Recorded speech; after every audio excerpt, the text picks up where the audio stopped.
NightMerica is an independently produced podcast. If you like what we're doing, please consider supporting us at patreon.com/NightMerica. And please tell your friends about us.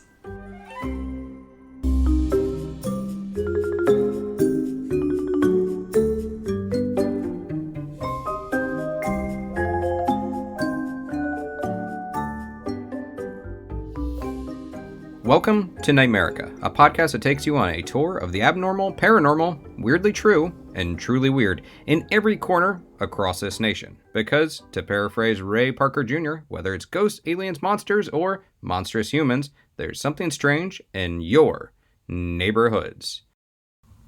Episode 9. Take me out to the ball game. Take me out to the weird. But first, a word from our colleagues. Well, thanks for joining us for another episode of NightMerica. I'm Aaron Sagers, and you might know me from paranormal pop culture, paranormal caught on camera, paranormal paparazzi, all the paranormal P words. And as always, joined by my colleague, Britt. Hey, Britt. Hello. Hey, crew. Aaron, how's your quarantine going? Well, it continues. It continues for another week, but hopefully people will look back upon these episodes and reflect about, that crazy time when we were all in lockdown and quarantined, and this will be just a kind of a nostalgic little episode for people. Nice to think we can all look back nostalgically on this insanity. Yes.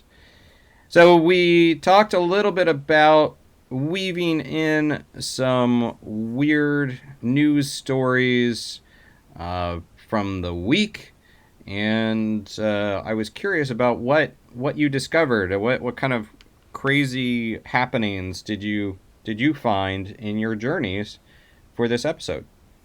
Yeah, so I actually found a news article this week that ties back to one of our previous stories. You guys probably remember when we did our story on theme parks, and I touched on the Treasure Island at Disney. It's that abandoned property that had been an island park back in the day with birds and tortoises, truly like a gorgeous tropical island. But it was shut down, if I remember correctly, in the 90s.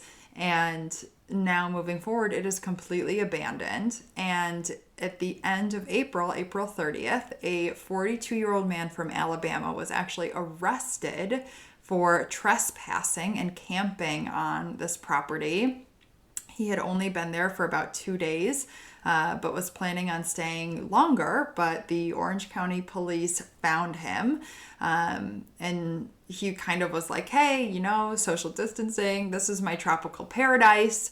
But they took him off the island. So as we talked about in the episode before, the buildings there now have these crazy like pickle jars filled with reptiles and other animals. So this dude is pretty nuts, I think, for staying there. I would not want to be there in the dark by myself, but hey, he's doing his own thing, I guess. I mean, I can see the appeal of having your own little private space, and there's shelter. You're left alone. It's it's like you're sort of king of the jungle a little bit. So yeah. I could see the appeal of that kind of thing. And people, I think during times of like weird times like this, there is this temptation to go off the grid and just remove yourself from society. So totally. I get it. I mean, I love my family. I am so lucky that I get to be with them here in Arizona. But I'm sure any of our other listeners who are also quarantined with their family, we really miss being alone sometimes. So I can get where his head is at. Well, I went in a different direction for the weird news because it's not, this isn't really, this is not a story that has gone mainstream, but I really feel like the individual at the heart of this story does deserve a spotlight. And I'm gonna help that. I'm gonna pick up this story and put a spotlight on this individual. his name is Matthew Leeds from New Jersey, specifically the New Jersey Pine Barrens, and other people might know him as sort of his more famous moniker, the Jersey Devil. So the Jersey Devil is spearheading a pandemic delivery plan. So as it happens, he was in the act of rehabilitating himself, and he also has a bit of a bad reputation. But he was actually conducting tours of the mysterious Pine Barrens in New Jersey, where he is from, from this winged creature where he's from, and he's been around that area for a long time. 13th son of the Leeds family, born in 1736. He did grow to have talons and horns, and was winged, supposedly known for his stench, which seems a little unkind to say about him, but he also had a tail. So he said he used to love scaring people, but now he's trying to be more civic-minded. And as it happens, he noticed that his business was dying off. He picked up some newspapers, actually had a newspaper boy deliver some newspapers to him, started reading the news about all this pandemic stuff, and he said he got infuriated. In fact, the more he read the newspapers, the more infuriated he became, and he said, quote, "It really pissed me off." He actually went into town to see how bad things, and they were bad. Elderly people and the infirm couldn't make it to grocery stores, and even if they did, they had to wait in lines, and he said that was not right. Hey, I have wings. I might as well put them to work. So the Jersey Devil started making food runs. He was landing in parking lots of various supermarkets. He was handing in orders, and he was carrying them away in his massive talons, of course, and was delivering them to people. And yes, some of the people that received some of the drop-offs did say it was difficult dealing with his horrible stench. But you know what? They were very appreciative of him giving back to the community. And the Jersey Devil even said, Mr. Leeds, Jersey Devil, said, quote, "If you can't depend on your government, you can always count on mythic creatures." So I think that this is a heartwarming story, and even just the fact that he went so far as beyond food. He started delivering masks and gloves and PPE and hand sanitizer to hospitals, to local hospitals. So he was even doing that. So I think that this should be not only an inspiring message for all of us, it should also be a rallying cry for our other cryptids and mythical creatures out there. I'm really hoping the various Sasquatches around our nation, around the world even, get in on the action. So, Jersey Devil, from us here at NightMerica to you and the Pine Barrens, thank you for your service, for your civic-minded service. And also thank you to Brick Rivers, who reported on this story. Brick is a reporter over at the Weekly World News. So thanks to those guys, the world's only reliable news. So with that in mind, with this paranormal tale about cryptid, I would accept a delivery from any winged creature, really, if they were bringing me food and hand sanitizer. How about you? Totally. And who are we to judge his smell? I mean, during quarantine, has anybody showered every single day? Right. You know what I mean? We're not looking great. So there you go. Yeah. So don't cast the first stone at the Jersey Devil. So, as I mentioned earlier, the title is "Take Me Out to the Ball Game, Take Me Out to the Weird." We are talking about sporting arenas and hubs of odd activity. Was there a arena that you found had a special fondness for growing up? Sporting venue, arena, anything like that? No, absolutely not. I grew up in an artsy family. Our season tickets were to the theater. But my dad likes sports, so he actually was able to help me a lot for the story today. The closest kind of warm spot, I guess you could say, is that I lived near Wrigley Field during college. Not super warm, though, because being right next to a baseball stadium drunk dudes would pee on your porch, and when I'd be lugging all my art supplies to class, they would be packing the red line there. So our Chicago people know that Wrigleyville is such a hot mess express, but I guess that would be the closest I have to fondness for sports. But you are a big baseball fan. You love your sports. Well, I am a fan of baseball. I wouldn't say that I can't talk baseball with a real insider's knowledge, but I do love it. And for me, baseball stadiums are sort of these um, they're romantic places. For me, I like romantic locations like newsrooms. I've worked in newsrooms and baseball stadiums, especially the old places. I've been to many of the stadiums across the country, but I love Wrigley Field. I actually am envious of you having lived so close to it. And when I moved to New York City, I didn't really grow up with a lot of hallowed ground baseball stadiums or diamonds. So moving to New York, going to the Yankee Stadium, going to the old Shea Stadium, and then Citi Field, yeah, just really, really romantic places for me. And it makes sense. You know, within the paranormal field, there are a lot of stories associated with sports and specifically with stadiums.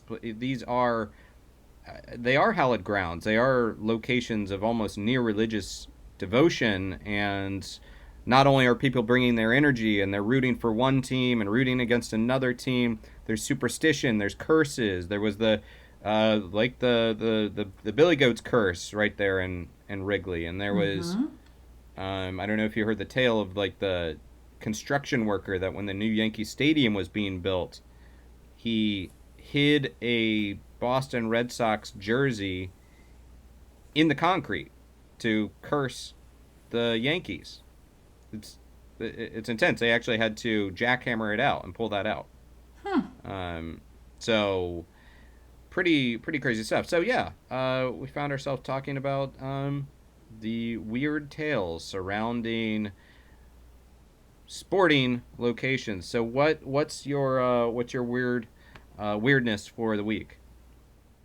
Yeah, my weirdness for the week is actually a kind of super tragic story. I am doing the Heysel Stadium disaster. So on May 29th, 1985, I just realized we're actually kind of getting close to the anniversary of the event. It was the European Soccer Cup Championship game between Liverpool from England and Juventus from Turin in Italy, and they were playing in the Heysel Stadium in Brussels, Belgium.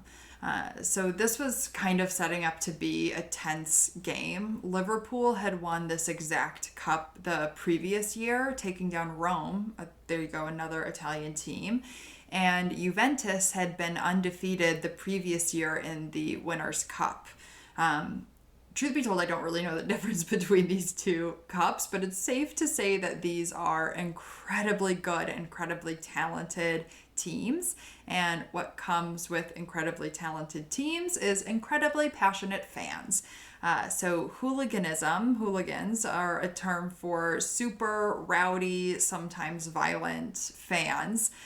They are uber passionate at games, and growing up in Europe, my family and I can even speak to local businesses boarding up their shop windows, not because they were, purposely going in to loot and steal and create chaos, but they were just drunk and wild. And, when I get drunk, I get funny. When these people get drunk, they get violent. So, to protect fans from themselves, tickets in stadiums were sold based on the team that you were rooting for. So, for example, think of like an American football field. There's the goalposts and then the two straight sides. So, if you were a Liverpool fan, you would sit behind a Liverpool goalpost. If you were a Juventus fan, you would sit behind the Juventus goalpost. So during that kind of straight section, they would sometimes fill it with barbed wire. chain link fences, just kind of anything to protect the fans from themselves, which is crazy that they had to do that. And like any American stadium, it was stadium seating at an angle. It was all concrete, and there would be these overhangs where you would go down into the lobby to get your concessions and things like that. So all very similar. You can just kind of picture any football field. So to make this kind of hot game even hotter, they were playing in this neutral territory of Brussels in Heysel Stadium, which was 55 years old and in horrible shape. It was made of cement and cinder blocks, but it was completely falling apart. There were rocks everywhere, and the walls would be crumbling outside when fans were trying to get in for this game because tickets had been oversold. They were literally just crawling at the walls, trying to break it down to get inside, build holes against the walls, which is insane. Liverpool actually fought against having the match here, which I found really interesting doing my research. The Union of European Football Associates, or UEFA as they call it, they did a 30-minute inspection though, and they were like, no, this is cool, which is crazy looking back on it that they gave it their stamp of approval, but we're getting to that soon. So as I said, Juventus sits on one side, Liverpool sits on the other, but they actually reserved a section of the Liverpool seats for neutral, and I use air quotes, neutral Belgian fans. But what they did not realize is that Brussels has a huge Italian population at the time. So these Belgian fans were not, in fact, neutral. They were Juventus fans. So the kickoff is at 7 p.m.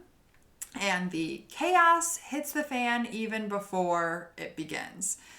So these Liverpool hooligans start noticing there are Juventus jerseys in their section, and they start picking up rocks, picking up crumbled cinder block and cement, and start throwing it at the neutral Belgian fans that were sitting in their section. Police were on site, but it kind of happened also quickly. They couldn't immediately get the rowdiness down and just started calling for backup. Amidst all of this chaos, the Liverpool fans then start charging into the section that they had previously been throwing rocks at. And to get a picture, there were 60,000 tickets sold for the game in total. So 30,000 people sitting in this one seat. 20,000 people are now charging 10,000 Belgians, and they're terrified. I mean, they are trying to escape. They are pushing against each other, pushing people out of the way. If you tripped, if you fell, twisted an ankle, you would end up getting trampled. If you know the Who concert that happened in Ohio where people were literally squished to death by being pushed against these doors, it was exactly the same thing. People had the air literally trampled out of their lungs. And you can even see photos, and I'll post some to our Instagram, of people just trying to jump over the walls down to the concession area just to save their lives. They would be flinging themselves over the overhang onto concrete stairs below.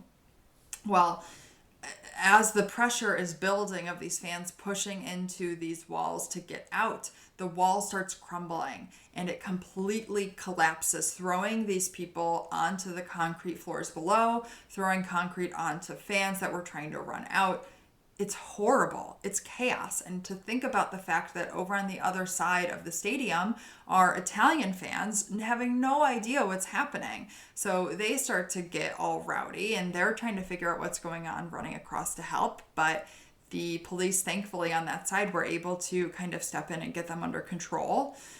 Overall, 39 people died and 600 people were injured. But in my research, it kind of seems that it wasn't actually the wall collapsing that caused all of the injuries. It was more so people just being trampled to death, which I have to imagine is even more horrible. The craziest part of the story, though, to me, is that the game was still played. All the powers that be kind of figured that canceling the game would cause more trouble, which I guess is true. You let them out into the streets and then it's just left to have riots and chaos. So they kept them in the stadium and made the teams play, even though they totally did not want to. Juventus ended up winning 1-0, but the players were so over it, they did not want to play. They wanted to make sure their fans were okay. But the game ended, things moved on, and an 18-month-long investigation took place. Of course, the Liverpool fans were to be found at fault. In 1987, 26 of the Liverpool fans from the game were extradited back to Belgium to stand trial, and 14 of those people were actually convicted for manslaughter. They were given only 3 years, but Belgian prosecutors actually appealed, and their sentences were extended to 5 years. Kind of stepping things up even further, the UEFA went on to ban all English club teams from any European game for 5 years, which is crazy. I mean, here in America, when we think of soccer, when we think of football, we think of English club teams. So to prevent them from playing really shows the magnitude of how serious they were taking this. They also put in laws and bans for fans. They were no longer allowed to chant or do anything that would kind of promote racism. They also were kicked out of games if they did this. And if you were kicked out of a game, you were banned from ever attending a game at an English stadium again. So I kind of referenced at the start of the story that my dad helped me with this. And on a personal note, he was able to do this because 4 years before I was born, when this story took place, my parents were living in Brussels with my big sister, and my dad was supposed to go to this game, and instead a work colleague was in from out of town and he had to take him for dinner. So had he gone, he would have been considered one of the neutral Belgians, and he would have been put in this spot where he would have had to run for his life, and I might have never been born. This podcast might have never even happened. So I am very thankful for this colleague that he had to go out to dinner with. And that is my story of the Heysel Stadium disaster. Yeah, certainly notable for how many deaths that took place there. The topic of hooliganism within sports, within football in particular, is it's like something that I've heard stories of it that goes back hundreds of years, but really I think the modern era began in sort of the 60s and then 70s of it's unfortunately hasn't been that rare of a problem, especially with some of the football firms that you mentioned. So it's Liverpool, we'll just say Liverpool. They run into some trouble throughout the years, but we've had our share of riots and I guess hooliganism in the right here at home, but it does seem to be a ground zero for it over there, and I know a lot of policies have been put in place to try to curb that. So people get crazy. People get crazy over their sports teams. Sports, man. Sports. Especially like in some of the teams are also associated with not just the team itself, but like religious affiliations as well, and also religion makes people crazy. So I went in a different direction. I kept it right here in at home in NightMerica land for my story of the paranormal, and it's a story that is within ufology circles. It's one of the big ones, even though it's not necessarily the most famous story. So, August 15th, 1950 was a mild and slightly windy Tuesday in Great Falls, Montana. And Nick Mariana and his 19-year-old secretary, Virginia Raunig, were inspecting the Legion baseball stadium. And, this was because of Nick's job. So Nick's job was he was a general manager of the Great Falls Electrics. And this was, in turn, a minor league baseball team that was one of the farm teams of the Brooklyn Dodgers. So connection to New York City and to Brooklyn, where I live. So there was a game that day, But that morning, when they were inspecting the stadium, the park was empty. And that's when Nick caught this bright flash in the sky. He saw two objects flying at a speed that he said was up to 400 miles an hour. Two objects in the sky. They were silvery, they were rotating, and they were moving by so quickly. He actually had the presence of mind to run to his car and hurriedly grab his 16 millimeter camera, and he captured 16 seconds of footage, of color footage, no sound, but 16 seconds of color footage of these objects. Now, that 16 seconds ended up being a big deal. Short clip, but big deal. This is what is known as the Mariana UFO Incident. So Nick showed the footage to some folks, as I think you're likely to do. You capture something really strange on camera. You're going to show it to some friends, to some colleagues, and it's worth noting that Nick was a man in the community. So this was not just some crackpot showing some crazy footage of a pie pan flying through the sky.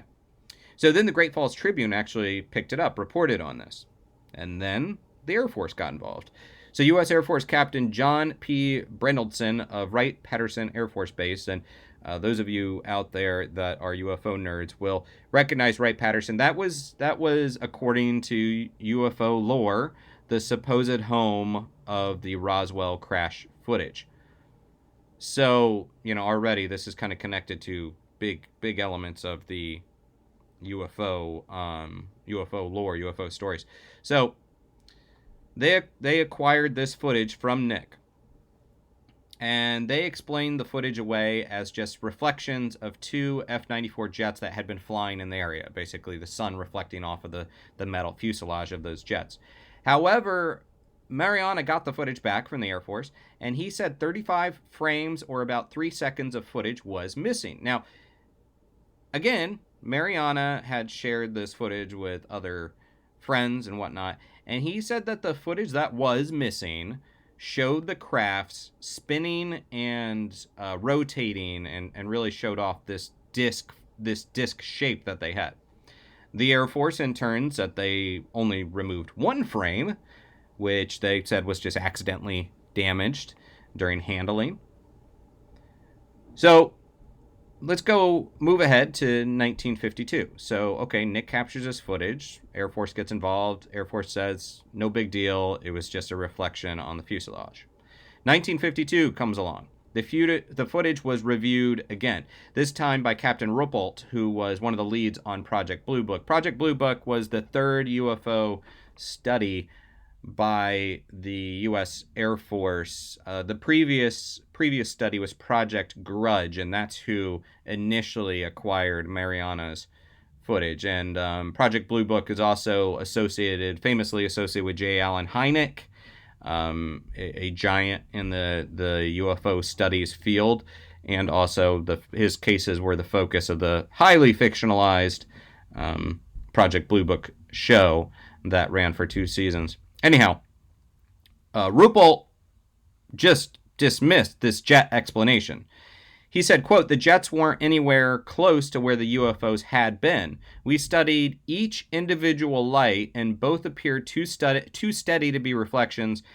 We drew a blank on the Montana movie. It was an unknown." Okay, so 1952, they overturned this jet reflection explanation. But in 1953, the Air Force flips it again and then says it was the aircraft reflection. So we're going back and forth already on this. Okay, 1954, Robert M.L. Baker Jr., he was an aircraft engineer and scientist, so he came into the picture, and then he even later testified in front of Congress. This was in 1968 when he testified, and he said that this reflection was not an airplane fuselage. This was not the sun reflecting off of the jets.